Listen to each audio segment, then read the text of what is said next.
Doctor নীলোৎপল পালমো কেয়ারে আপনাদের সকলকে স্বাগত। আজকের আলোচনা হবে ভ্যাকসিন এবং ভ্যাকসিন নেওয়ার আইডিয়াল টাইম। প্রতি বছরের মতো আমরা সেপ্টেম্বর ও অক্টোবর মাসটাকে বেছে নিই ভ্যাকসিনেশনের জন্য আইডিয়াল টাইম।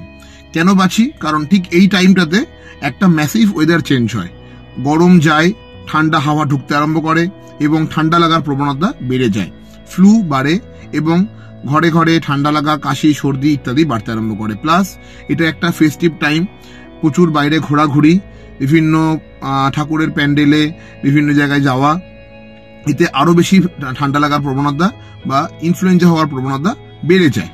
যদিও এবছরে এত বেশি ওয়েদার ফ্লাকচুয়েশন হয়েছে, অনেকেই আপনারা ভাইরাল রোগে আক্রান্ত হয়েছেন এবং এখনো হয়ে যাচ্ছেন, তবু বলবো যারা already chronic bronchitis patient, asthma patient, যাদের 60 ঊর্ধ্ব বয়স, যাদের বারবার ঠান্ডা লাগে, আপনারা এই সময়টাকে বাঁচতে পারেন ইনফ্লুয়েঞ্জা ভ্যাকসিন নেওয়ার জন্য।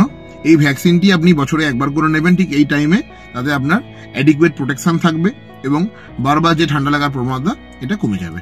ধন্যবাদ।